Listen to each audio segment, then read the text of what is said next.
For me, the only way I could describe it was astral time traveling, where I was taken out of my body by some beings, taken back to the earth in a different timeline, and shown basically destruction, shown like the world. It's kind of like the apocalypse, like a future war. And it was extremely real. It was like being dropped off in a war zone, waiting to be repicked up and then taken back to my timeline. And then I wake up. I was so horrified, and I knew it wasn't a dream or a lucid dream. This was an experience that I've never had anything like this happen before. Right now on Higher Journeys with Alexis Brooks. Welcome, everyone, to Higher Journeys. I am your host, Alexis Brooks, and I'm always tickled pink to be in front of you, particularly when I'm with a dear friend. We've just been talking. I actually hit the record button quite a bit earlier, just in case I could get a couple of snippets from Jason Quitt about all the things we're going to get into even deeper with you today. We're going to do something a little bit different today because I'm going to call this a genuine conversation. I mean, Higher Journeys is somewhat conversational, but this is something that Jason Quitt and I wanted to share with you based on a conversation that we had back in June at Contact in the Desert. Can't believe it's been several months now, Jason. Where we were booth mates. We were selling our books and our wares or in between our speaking engagements. And we got to talking about spiritual awakening. That is indeed what this is all about. But all of the different twists and turns that these peak experiences can take. And as I was explaining to Jason, my profound experience that is still evergreen in my mind, 2005, November to be exact, he looked at me. Remember, Jason, you looked at me and you said, "It happened to me in 2005." Well, you can only imagine the conversation just deep dive from there. And we knew we were going to do a show eventually to have this conversation with all of you. So we could just kind of compare and contrast, compare notes. But I want to say something. I know I'm doing a lot of talking up front. Jason will be talking in a moment. Here's the reason, Jason, that this means so much to me. Look, there are a lot of people having profound experiences, particularly in recent years, and they feel so alone. I hear from a lot of people. I wouldn't be surprised if you do as well. Various iterations of their feeling isolated and as if they're the only ones going through this. And again, just a reminder, you are not. But could it be that some of us are having actually shared awakenings, not aware, however, that someone on the other side of the world may be co-experiencing this with you, just to kind of seal the deal on how not alone you are. So with that said, Jason, let me be quiet. I think I've given enough of the preamble. Welcome back. It's always Thank great you. to have you. Oh my gosh. But right, the alone factor. Let's start with that, and then we'll go from there.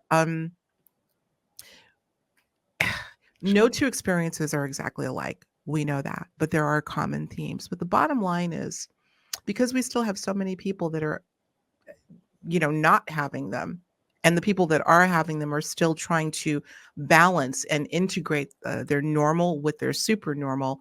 There's problems there, or it makes for depression, emotional issues. You talked about some that you went through with all of the craziness that was part of your awakening over a period of time. Talk about that a little bit. Sure. Now, I wasn't part of the spiritual community back then. I wasn't part of any community, really. I was just getting out of college, and I started to have all these crazy experiences. This is back in 2002. So if you put your mind back in 2002, um, this is before YouTube. All right. You're still using Yahoo. Google was just a new thing. Right. So my resources when these things started to happen to me was very narrow. I could do some searches online and try to find some things, but there really wasn't a big community out there that I could find. And if I would speak to my friends or family about the things that were occurring in my life, um, it would be met with raised eyebrows, Mm. with ridicule, with being made fun of. And even at some points, even, opening up to certain family members, they became very concerned and wanted me to seek professional help, get medication, things like this. So it was very hard. Like I remember even opening up to my friends back then, and the relationships changed very quickly once you start opening up and talking about these sort of things, especially if you're born into a religious family or have religious friends that have a very strong belief system.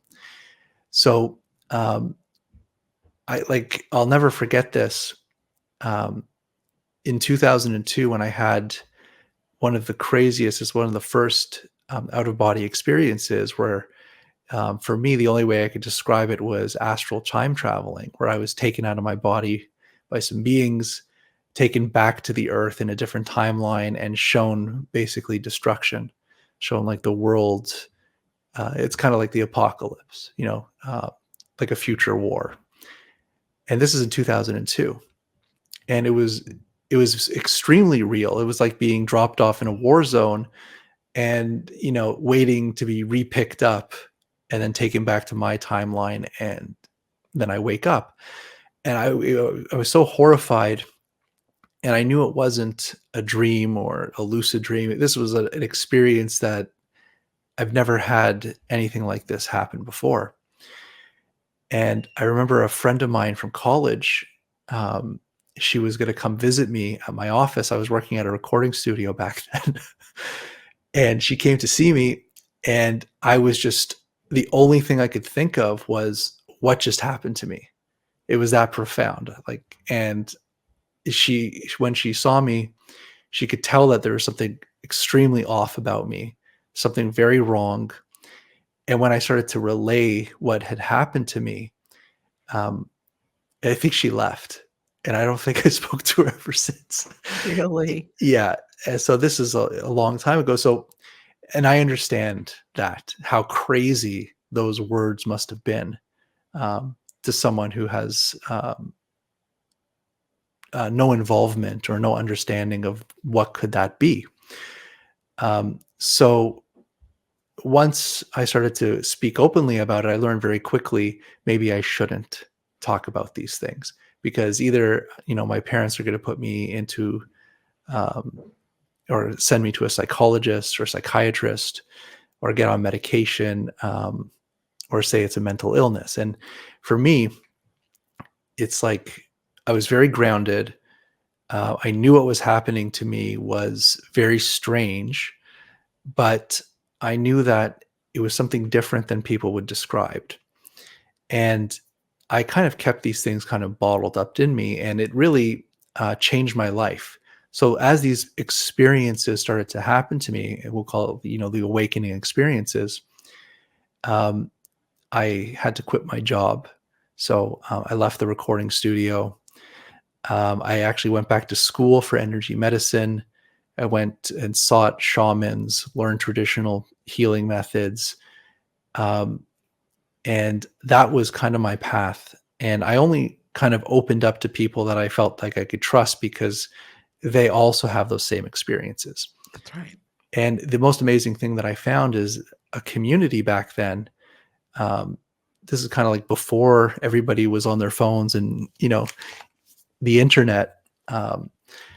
So you still had to go out to these conferences. You still had to go out into these small little groups and actually meet people, which um, doesn't really happen too often now. Everything's online. But back then, you actually went out and sat with these people. And the thing that I found amazing was part of the indigenous community here, up in Canada. And there were shamans that would open up and speak and talk about these things. And I couldn't believe it, because in that world, what I'm experiencing is just common knowledge. It's traditional. This is just the way life is. And they speak openly about it. But when you come into our communities, um, it's almost like a faux pas. You can't talk about that stuff. It's taboo. Hmm. It's not real. Um, so I kind of navigated and got really into the native community, the Eastern style of thought about energy and spirit. Because for me, it was like, you could pick up a book on like Eastern philosophies or shamanism, and you could read it as an intellectual and say, wow, this is very interesting. It's very philosophical. It's a very interesting way of seeing life. But from my perspective, it was happening to me. You were living it. I was Right. living it. It was an experience. So when I pick up these books or I hear these shamans or medicine people speaking about these experiences, it just like cracked me open, like emotionally, saying, oh my God, they know what I'm going through. Mhm. This is not strange. Now the community is more open. Like we can go to Contact or Conscious Life Expo, and we could, talk openly, and people are like, I'm always surprised whenever I start my talks, especially with astral travel. I say, how many people have had sleep paralysis or left their body? And almost 90+%, if not all of the people in the audience, will raise their hands. Mhm. And I'm like, so why am I here? Why am I talking?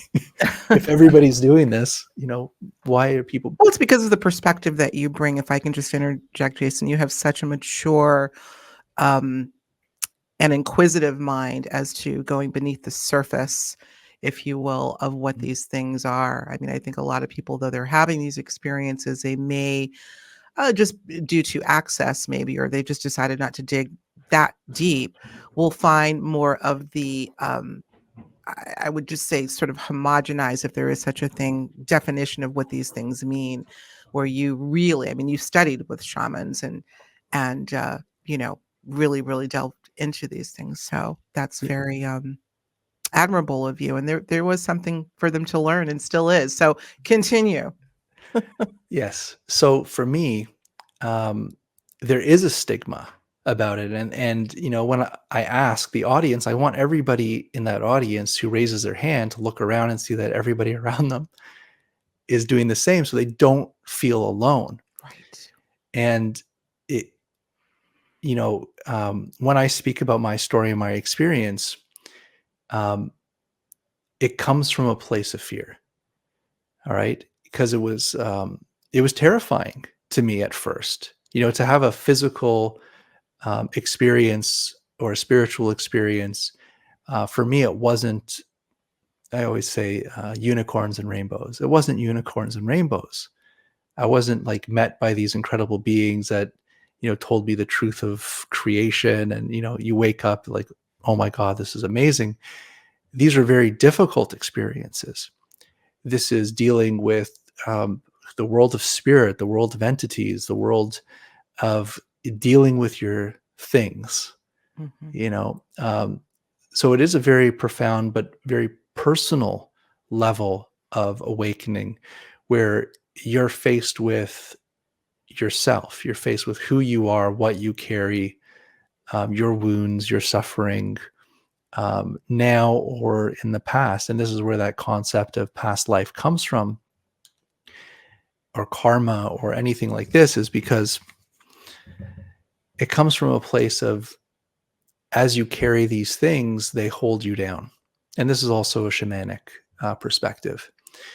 And in the physical world, it might be difficult to see or understand those things. They could be seen as patterns, addictions, afflictions, symptoms. So in the physical world, you can have these problems that you don't know where they come from, and you don't understand where they come from. But then you go into the spiritual realm, and it's actually right in front of you. So now you have to face these things that you carry, which transform into things that you can understand. So, for example, if you're carrying, let's say, a lot of anger, and this built-up of anger is around you, when you go into that spiritual realm, you could have manifested this very big entity that's tormenting you with anger. You know, so a lot of people that have these spiritual experiences, and they experience leaving their bodies or experience this world and come face to face with, let's say, entities, which religion will say demons or things like that. You immediately say, I never want that to happen again. I'll just call on higher power and forget that stuff even exists. But in life, you still continue to suffer with those afflictions. It doesn't really heal. Right. So in shamanism, what we're taught is these are the things that not just that we create, we could also pick them up, or things can be sent to us. But we can't look away. Looking away doesn't change anything. And that as we go through that process of healing, we have to face these things. So in my perspective, from my experiences, whenever I had to work on these things, I would always have to leave my body, go to that spiritual place, and face these things, understand how they've attached themselves into my life or created this energetic connection or pattern, and find a way. Where's the root? How did this wound first manifest within myself? Or Mm-hmm. how did I pick this up? And first, I have to work on that. So I have to work on whatever that root cause was that invited or created this energy to afflict me in a certain way. And then once I figure that out and work on that, which is a very profound healing journey, after that, then I can work with the energy that's been built up, which is the entity or the thought form, or whatever this is that's stuck in the energy field. And then you work on that and you can release it. A lot of people, when they feel like they're being attacked or have an entity or things of that nature, they'll go see many people and they'll say, okay, we've taken this thing away from you. We did this ritual healing and we've taken this thing off of you. But then they feel good for a couple days and then it comes back. Mm-hmm. Is because whatever has attracted that thing to you is attracted to you for a very specific reason. And if that reason is not dealt with, then you can take things off you every single day. You're still going to accumulate these things. So you have to learn how to face it. And that, in my opinion, is the shamanic journey. Absolutely. Oh, wow. This is going in a direction I hadn't expected, but I think we should stay on this for a while, Jason, because I think as we talk broadly about this idea of a spiritual awakening, and it's used rather loosely, the term, these are some of the things that, like you said, are not unicorns and flowers, that are very real and probably more ubiquitous in that experience than people want to admit. I want to go into my journey a little bit, but I think I want to put that off for a bit because I want to stay on this because I think this is important. And a lot of people, this is for the people, will be able to relate to the pain points that are associated with these experiences. Now you're talking about having this true hero's journey is what I would call it, because it took a lot of courage to confront it and stay with it. You hear very similar experiences like this being associated with taking a hallucinogen, like, of course, ayahuasca, a DMT substance. In your case, there were no there were no hallucinogens involved, right? I want you to go back, if you will, because I knew we covered this on a previous show, but there's still other elements that maybe didn't come out. What triggered this stream of experiences for you, to bring you to this point of having what I'm going to call the hero's journey, without going into the whole thing? What was was there an acute trigger for you? Well, I would say that if you look at pictures of me from that time period of my life, I was extremely skinny. I know I'm skinny now, but before I was I'm tall. I'm 6'4". Back then, I think I was about at my lowest about 160 pounds at 6'4". So you can basically see the bones in my body, and my arms were like really, really thin. And I wasn't sleeping well. Working a lot of stress, and my health wasn't there. Your mind ignores your situation. Mhm. And so I really think that there was something seriously wrong with me physically. Mhm. And I think that when you kind of start to get sick in that nature, you start to put one foot into one world and one foot into this world. Mm. And my awakening was a wake up call, a real wake up call saying, if you don't learn how to heal yourself, you're not going to be here longer. Mm. And I think my interaction with the spiritual world was because I was getting close in that health where, it might have been easy for me to pass. Um, so, and you hear this a lot with people that are dying, is that when a person is coming on to that precipice where the next journey in life is the afterlife, maybe in the next, I don't even know how long, but they'll start to have experiences of their loved ones coming to them. Yes. They'll have spiritual experiences. They'll start to have, it's almost like the dream world and the real world will kind of blend in with each other to kind of assist with that transition. So Mm. it's in preparation of stepping from one world to the other. And for me, it was more of a warning. So I was awakened and shown that, yes, there is more to this world than just the physical existence.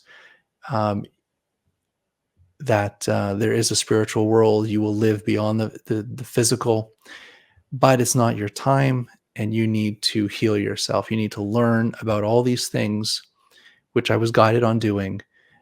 And by doing it, you're going to take your foot out of the spiritual world. So I hear a lot of people going, "Oh my God, like I wish I could astral travel. I wish I could have all these experiences that you've had. Are you still having them?" And I say, I still have them here and there, especially if I have to deal with entities or things of that nature. But um, the more that I healed myself and the more grounded I became, the more physical I became. Mhm. The more I was like ungrounded and sick and not doing well, that's when I was having the craziest experiences. So where do I really want to be in this? I Right. want to be grounded. I want to be healthy. And then having that kind of foot open the door or the portal, like you were talking about, where now I can um, guide myself through that spiritual experience, but still be grounded here and work with things. So you gain this kind of power, and Yeah. that's the only way I could describe it. It's the power of overcoming, where you can be grounded into this world, be healthy, but then take care of business on the other side. Absolutely. Yeah. Absolutely. I'm gonna just say I couldn't agree more, Jason. As a matter of fact, speaking of contact in the desert, I actually led a workshop there called Between Two Worlds, which is about integrating what I call the normal with the super normal, because again, there's this sense of disequilibrium of people that are having these sustained experiences. Really, it's just another aspect of their lives, but have to get up in the morning and deal with the boss and the kids and family. And my point, like yours, is we are here now for a reason, not to fly out of your head, but to be grounded, to remain grounded, and yet be aware of and integrate to the extent that we can the more subtle realms to make the living on terra firma that much more enriching. So that's a difficult thing. It can be a very difficult thing to do. And a lot of people are still, many of them are succeeding in opting out of living because they got, if you will, a whiff of the subtle realms and want to remain there. And in some cases they do. So I think equilibrium and balance is very important in all of this. Yeah. And Um, and that's the thing with the pull of the spiritual awakening, is that there is this type of choice. And you hear a lot of it with a near death experience where many people don't want to come back into their suffering. right. And then they're told on the other side, they're saying, yes, this will end your suffering. You can come over here and, be reconnected. but it's still part of you. And let's say you go back and reincarnate, you still have to deal with these in the way that that life will experience it. So it says, and I believe this is also why we're here, and this is why people talk about karma or past lives, is that through that healer's journey that many spiritual people go through, you are processing not just this life, but not and your karma from past life. But what you're doing is you're lightening your load for that next step, which is Absolutely. the afterlife. And that's also the philosophy in ancient Egypt, which was their whole life was the preparation for the afterlife. Mhm. And it was through rituals and cleansing and purification and learning about how to navigate the afterlife, that they would prepare themselves through life to go into that next life. Mhm. Now, going back to being alone in all of this, which I know a lot of people felt, um, I started to open up. And this was, I would say this was probably around 2006. I started talking about these things publicly. And so I would go to different conferences, different people would come into town and we would share our experiences. Um, and I realized that what I've learned in traveling and having these spiritual experiences, people really appreciated that perspective, like you said earlier. Mhm. And it wasn't until 2014, 2015 when I met Bob Mitchell, who was part of this community. That's how I'm in this community, is through Bob Mitchell. And he was a reporter for the Toronto Star. And I did a talk at the Alien Cosmic Expo back in 2014 or 15. And he was there and he heard my talk and he said, "Let's write a book about your experiences." Mhm. I remember. And so this is the book. It's unavailable right now. Unfortunately, Bob has passed away, and that's one of the Yeah. reasons this book is not here. Um, but I have to tell you, because this book goes through my experiences of out of body experiences, meeting different beings, what I learned, all the crazy stories that everybody wants to hear. Um, but my audience was a small group of people in the Ontario, Canada area, but like mostly in dowsing circles or Mhm. shamanic healing circles. So the group that I was used to speaking to was very small, very small. And I just thought, working with Bob and putting this down, it motivated me to do it because I always thought that I should do that. I should, write things down because it weighs heavily on you. And it's when you write it down, it's like you're getting it out of you Your and putting. release, it's a release, yeah. Yeah. Yeah. So that's why I wrote that book with Bob. And then he took me on to Coast when we first released it. And suddenly the book um, got very popular very fast. And I was not expecting that. So I went from a small group in Ontario to worldwide, where I had people from China, from Germany, from all these places saying, "We want to take your book and translate it and send it all over the world in different places." Um, And I didn't realize what the consequences of that would be, because this book um, was deeply, deeply personal. I had names of like family members in there, experiences, friends, like every detail of like life growing up and things like that. And um, maybe I shouldn't have exposed that much of myself to the world so quickly, you know. Um, Plus, I was very young and I was still in the situation itself. So I was still in the stages of learning what was happening to me. So I think releasing a book like that was kind of immature. Maybe in a couple of years, I could write it again from a different perspective.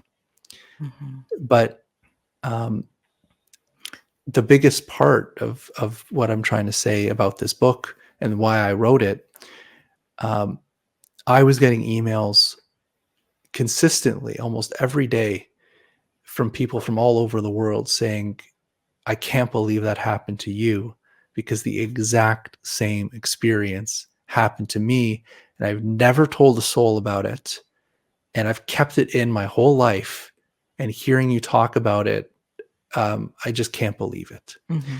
And having people email me like that all the time, it basically, um, I knew that I needed to come forward and talk more. And Mhm. that's why I started to come to the shows. That's why I started to talk on all the radio, because I knew that there was a need for someone like myself to just stand up and say, this is what happened to me. It's not a dream. It was an experience that was lived, and that in our uh, traditions say that we're not supposed to have these, that they're not real, they're part of the devil, whatever. But in other places of the world, in shamanic cultures, in native cultures, what we're speaking about is normal everyday life that Yes. is just common. So, um, I'll just give you an example, which is really funny. Um, I hope I remember this properly. But basically, I was in Palm Springs and I was visiting a friend, and we were having lunch with people that I didn't know, and they were all in their later years. You know, they were probably in their 70s, 80s, and obviously, I'm very embarrassed because you get the question, "Well, what do you do?" Right? Of And I say, "Well, I write books," and they were like, "Well, what do you write about?" course. And I said, "Well, this book that I wrote was about out of body experiences and near death experiences." And I talked about just briefly what it was, and that one of the gentlemen at the table, which I think was in his 80s, just kind of like perked up, and he like slapped the table, and he turned to his wife and he goes, "That happened to me." I love it. Yeah. Yeah. you know?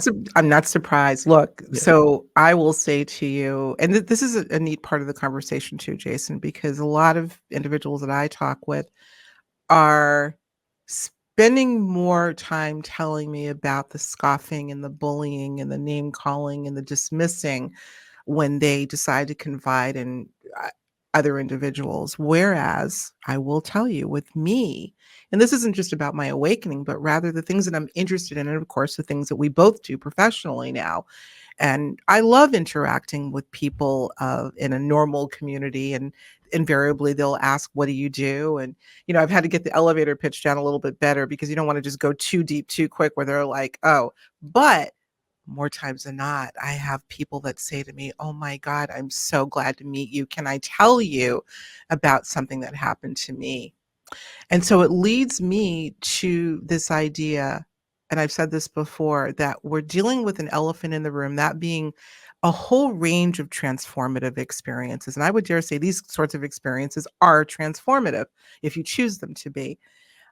Where the very individuals that you may be the most fearful of in sharing the experiences have likely had something that could be put in that column, but for whatever reason, refused to discuss it. And so having individuals like you, as well as myself and so many other beautiful people that we work with, and talking about these things, I think there's some sort of there's clearly a momentum going on with it becoming more, I wouldn't say normalized, but accepted.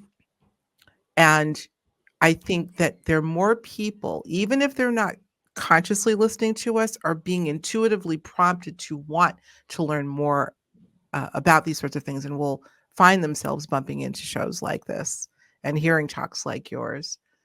So there's an urgency. I want to use this opportunity to come back to our shared, what I'm going to call shared timelines. Maybe we'll Mhm. call it that, because my what I call at the time energy breakthrough happened in November of 2005. And Jason, I think I said this to you, that the initial uh, event, which happened in a bathroom, in my bathroom, out of the blue. I don't know how long I was in that bathroom. It seems like forever, and yet it seems like a split second. But of the many things that were downloaded to me, one of which was my asking a question it went something like this.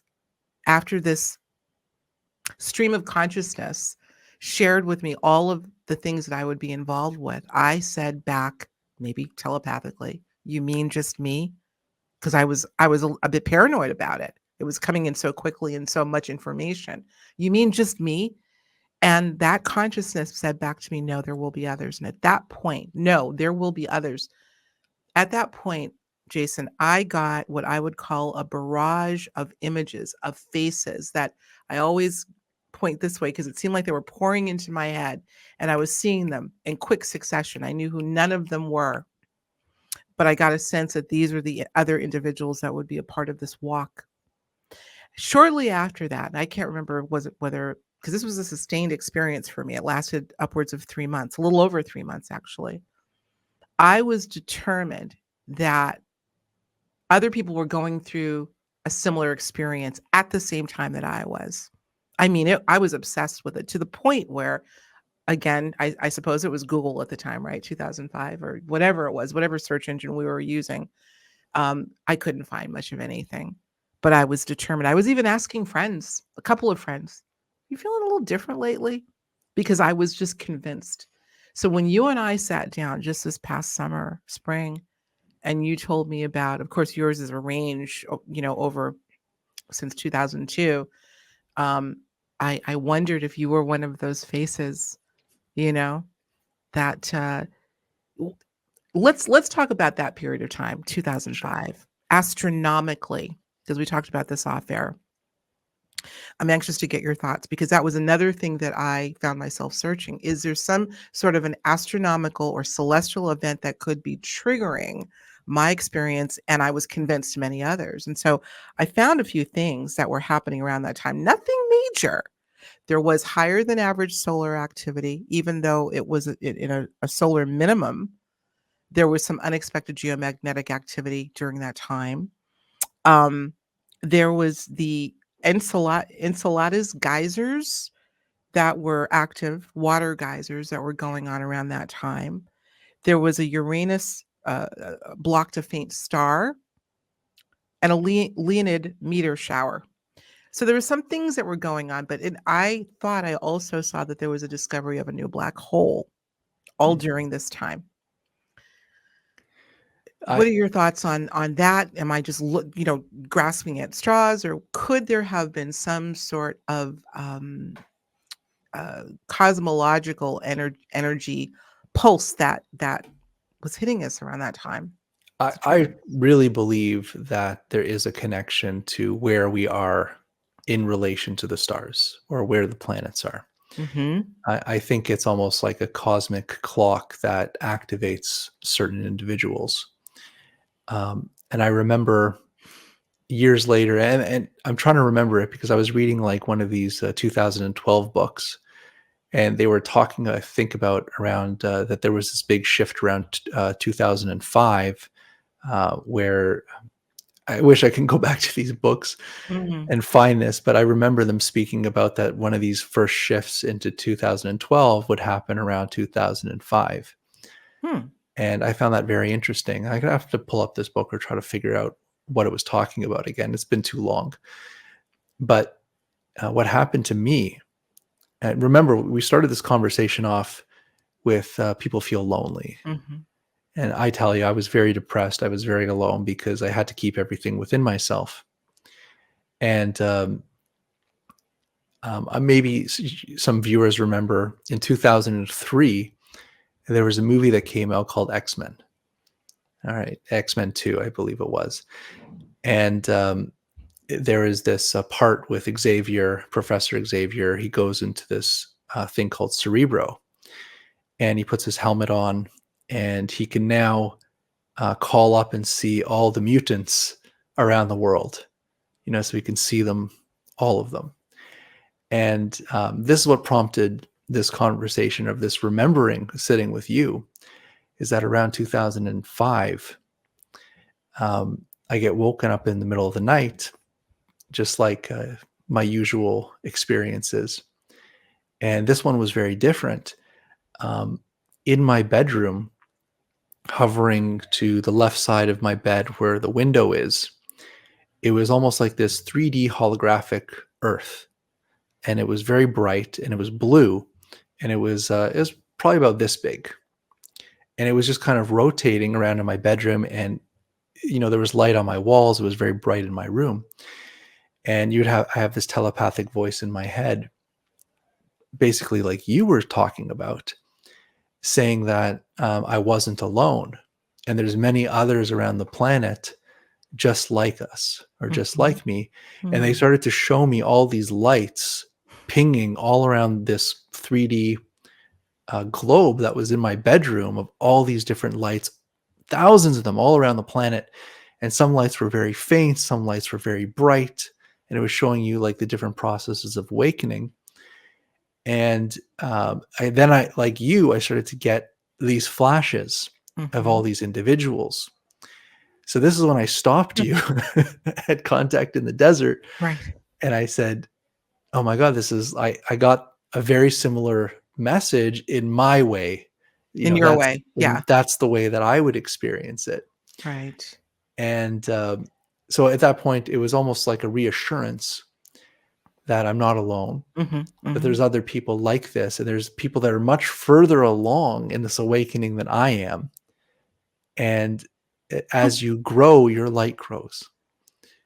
I You know, love that you were shown it that way. Isn't that interesting? And this is why I say, Jason, these experiences that people have, they're looking, so many of them. I mean, you look on the web and you'll see so many, signs of a spiritual awakening. And I get a little bit perturbed about that because it's almost like it's hijacking the uniqueness of the individual experience. There may be some common themes, loosely speaking, but they're so highly individualized, just like our dream life, right?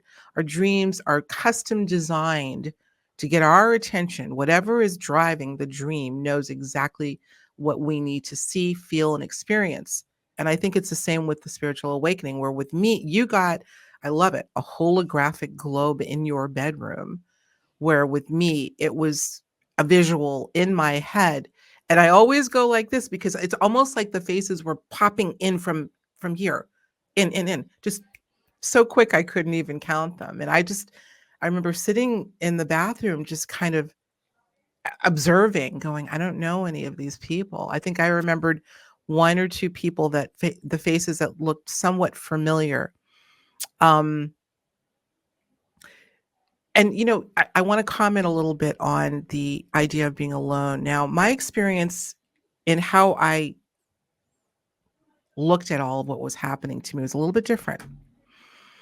And I don't know how I could sum it up except to say I didn't have anything that I would call frightening. I mean, over time it became overwhelming because I was having dizzy spells in the middle of the day. I mean, because the dialogue or the voice, if you will, was non-stop, giving me direction, giving me life purpose, giving me not my life purpose, but just giving me perennial. I was in school 24/7, even in my sleep, and so it drained me. I was very, very almost lethargic at times, but I guess you could say from a high level perspective, as I was sort of watching me having this experience, I was euphoric. I was happy. I felt a sense of gratitude, not fear. I did share it with my husband, and he did not dismiss it out of hand because I've always kind of leaned in a spiritual direction, but this was at a time where I was not at all, certainly not consumed with spiritual material. I was, working in a telecom company with my husband. We owned the company, he owned the company, very politically active. But I've told the story before. The least spiritual of my life that this happened, renovating a family home.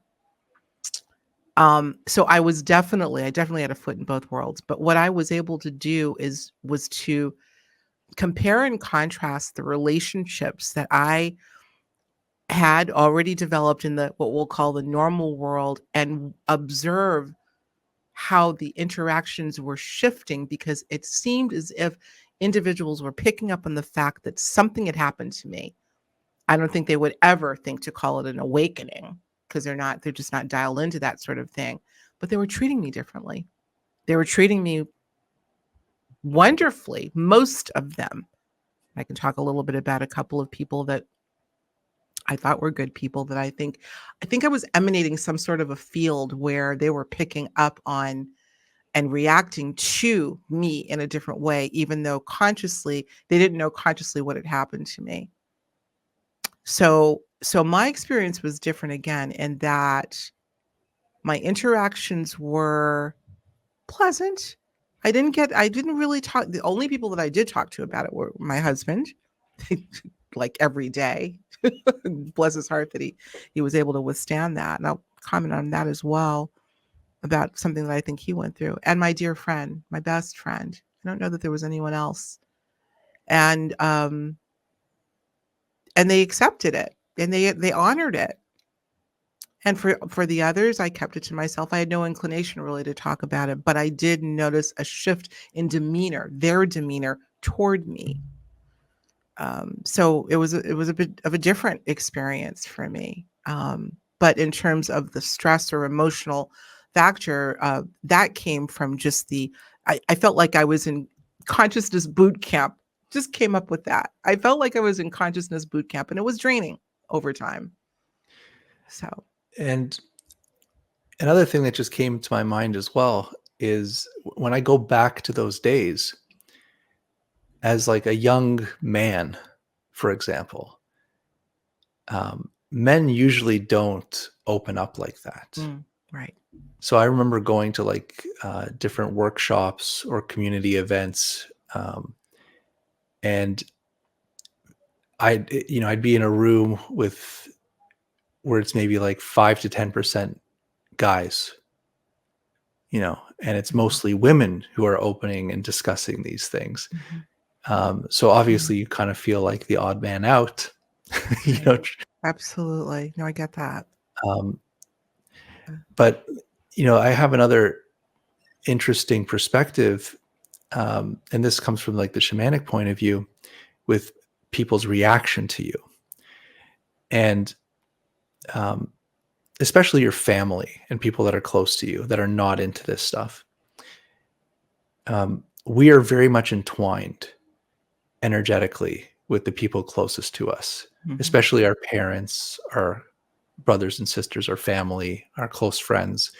Our energies are actually like entwined, and we feed off each other all the time. And that exactly what to say to your mother. Like you could say 2 words to set her off, or your father. You know exactly what to do. That's true. You know how to push buttons, and they know how to push your buttons. They could look at you the wrong way and you'll start flipping out because we have this connection. We have this, deep, deep connection with these people, and they know us and we know them. Now, even though I wouldn't say anything that was happening to me, at that subconscious spiritual level, they could feel that I was moving in a different direction. And because I'm moving in that different direction, I was cutting these cords. So they couldn't push those trigger buttons anymore. And I found that there was a time when I was going through this awakening process where the people that were closest to me became almost explosive, which is out of nowhere. They would fight with me, or out of nowhere, they would try to push my buttons. Like, so I'm already going through a difficult situation and they're trying to get at me. And, I don't say they're doing it consciously. They're doing this subconsciously because they can feel that grip or that attachment, that entwinement of my energy and theirs is now slipping away. And because of that, they're freaking out energetically. We're saying, where's Jason going? Why is Jason's energy changing? This doesn't feel right. Right. I get that. So they try to grab at you and bring you back down so you don't go through these changes. And I tell a story which is really interesting in these type of connections where my mother is a very anxious person by nature, and, let's say we're driving in a car and I'm in the passenger seat and someone hits the brakes in front of her really quickly, she'll her heart will stop and she'll freak out and she'll like grab at the side like, oh my God, we're gonna die type of thing, you know? So she has huge anxiety. And when that would happen, it's like my heart would pop out of my chest. Like Mm. I'd be like, oh my God. And I have to catch my breath because she scared me. And I could feel that energy of that anxiety. And I remember going through this process, this healing process. And I'm in the car with her again. And she did that same thing where she had this kind of freak out moment. And I realized that I had no reaction. I didn't Mm. feel that anxiety at all, but usually I do. And I'm like, oh my, for me, that was a big shift and change. That like, wow, like before I was so interconnected with her energy that I Interesting. reacted with her, Ah, great where observation. now it was like she had this big reaction and I was just sitting there like completely normal and fine and my heart was not pounding at Isn't that, all. yeah, yeah. And I realized at that time, it's like I've somehow healed or moved where I've disconnected that connection. Mhm. That's super powerful for you to recognize that, so we could maybe put that on the list of or question. I wanna speak to the audience for a moment. For all of you listening that may be doing your own little contrasting comparison, let us hear from you.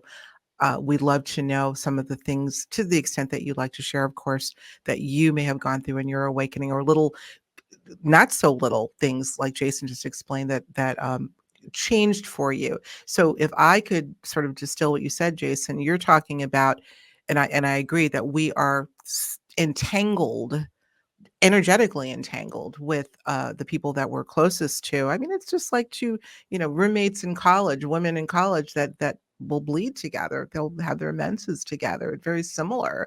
You get into sort of a resonance with one another. So you do literally become entangled, where in your case, whatever was happening to, or whatever was happening to you, you were finding your own path and still connected, but maybe traveling down a parallel, let's just say, with these people, because they were still in your life, obviously, but Oh, you weren't yes. necessarily entangled with them to that extent, right? Would that That's make right. Because we tend to take on each other's wounds yes, indeed. and we create these different patterns with it subtly or not so subtly.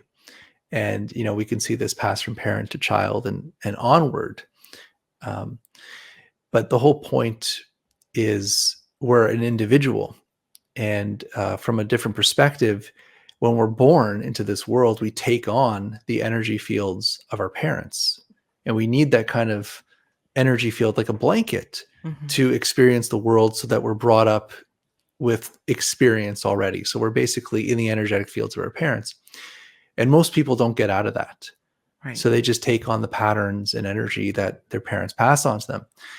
But then you have people who get a strong sense of individuality and say, I don't want to be my parents. I don't want to feel this way. I don't want to think this way. I need that separation and I need to find out who I am.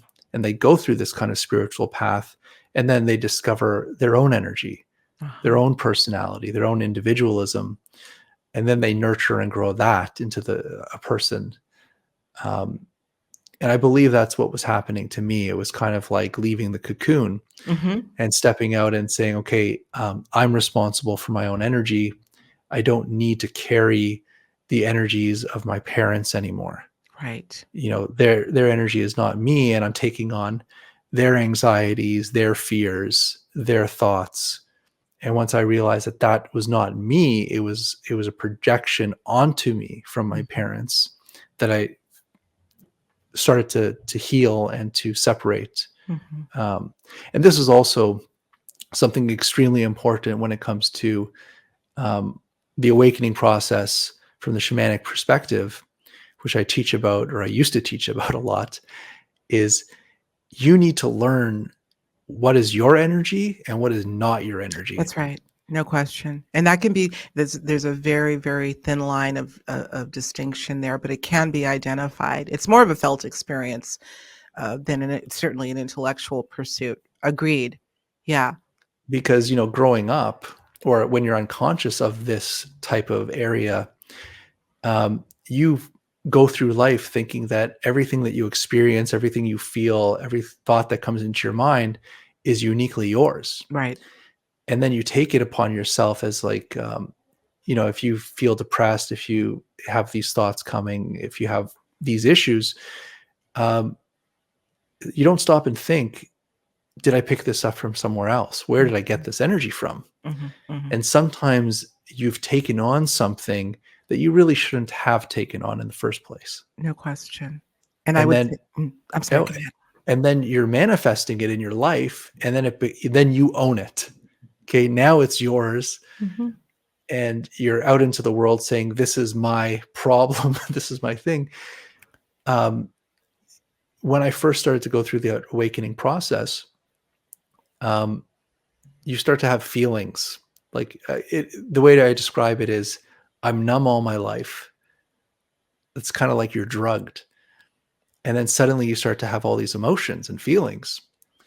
You're like, "Am I going crazy?" Like some days you'll wake up and you'll feel like crying. You're like, in your mind, you're like, "This makes absolutely no sense. Right. I'm totally fine. There's nothing going on. Why do I feel this way?" And then you realize, okay, I actually picked this up from somebody. Somebody put this emotion on me, and now there's this energetic communication. And you start to learn how to say subconsciously or even energetically, um, you are not my energy. Like, I don't need to manifest this. I don't need this in my life. Mhm. Um, Let me process it and release it or send it back to where it came from. Absolutely. Yeah. And suddenly it just poof disappears. Mhm. Mhm. It takes time to get that power where you can actually feel and send it back. Absolutely. I think this is happening more now than ever for a lot of reasons, that we won't necessarily go into, but this is talked about a good bit, Jason. I call it, or I'm going to call it energetic hand-me-downs, Nice.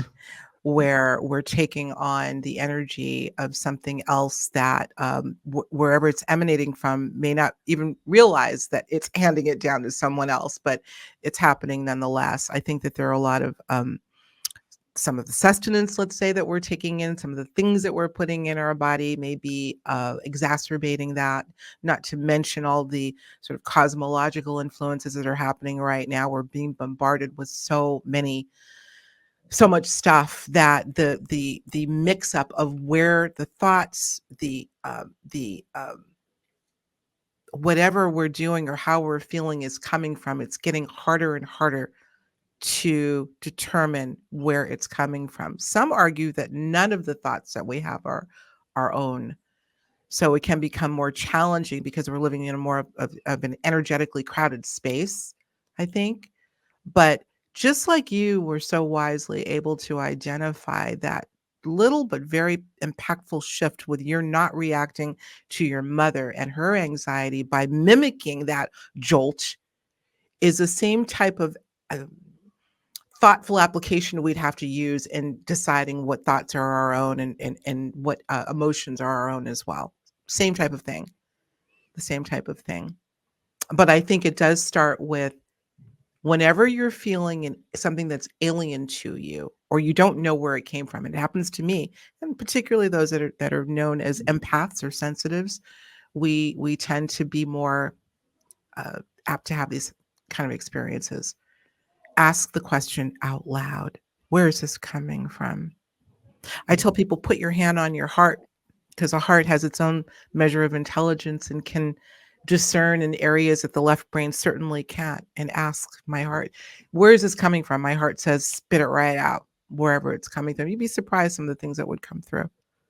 Yeah. So, And from a different perspective, um, I would say that certain thoughts and emotions have a virus like effect on the population no question. and could spread very quickly.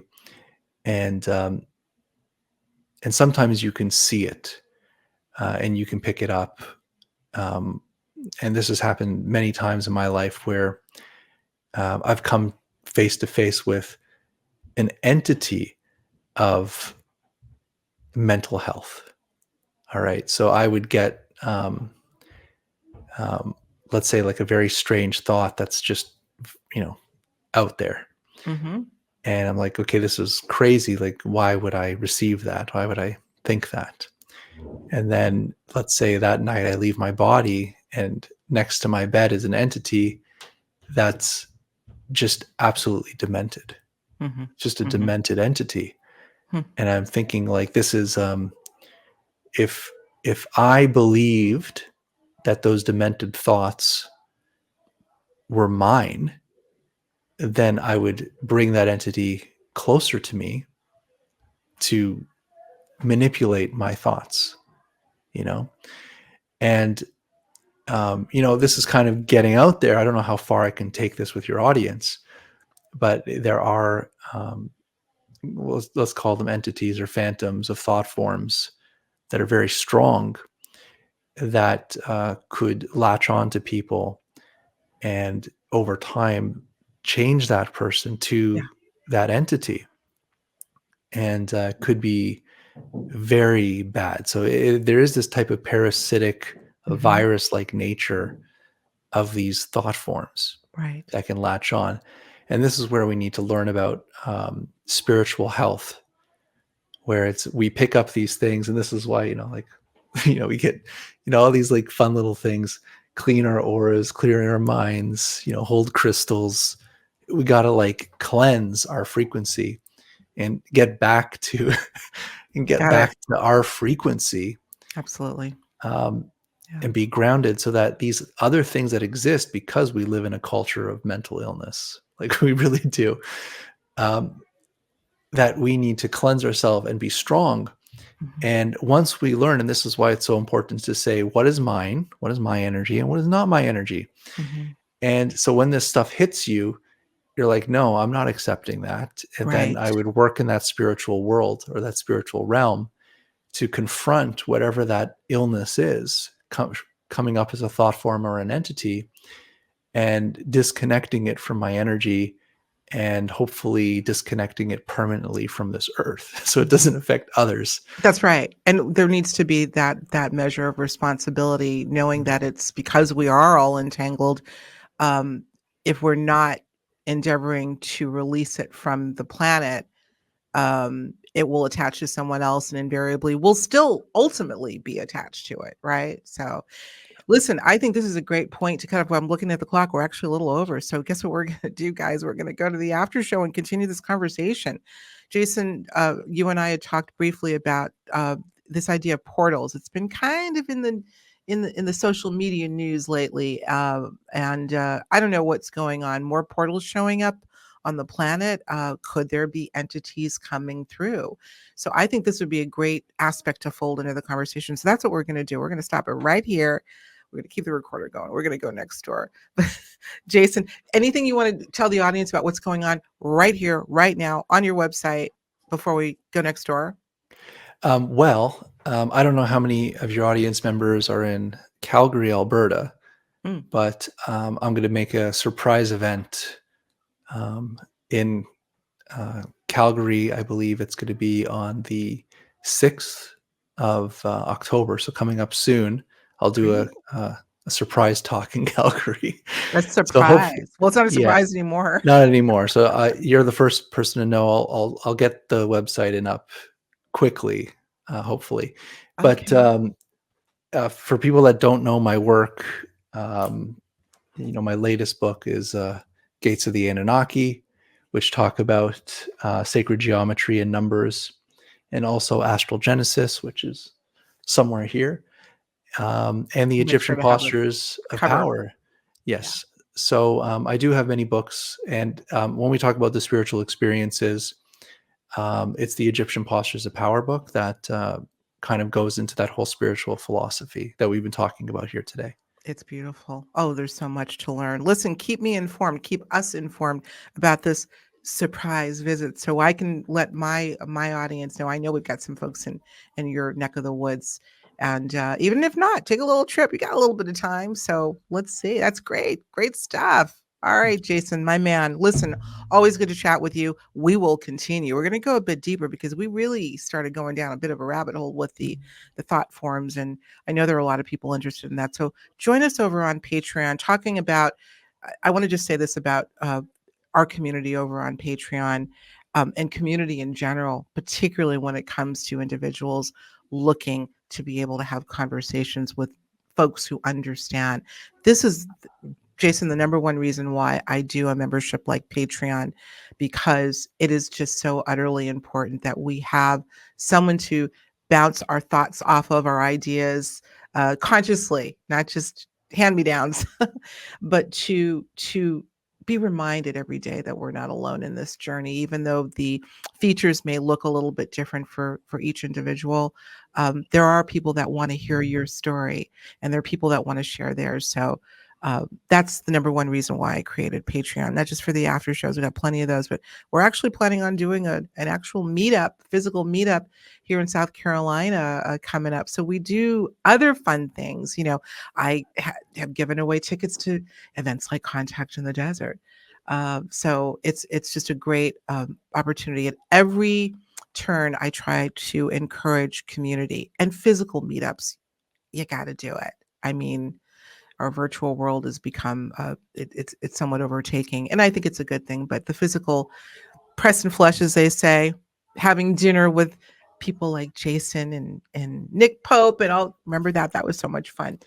Can't beat that. So anyway, went off on a Every little. year, every year. It's now an annual thing in Palm Yeah. Springs, an annual thing in Palm Springs. Oh my God. So that being said, I went off on a bit of a tangent. Join us. Will you join the community over on Patreon? And we're going there right now. We're going to have a little chat about thought forms and portals. All right. Okay. Jason, thanks as always. Don't go anywhere. I'm just going to sign off with the journeyers for now. Thanks as always for watching us right here on Higher Journeys. Take care.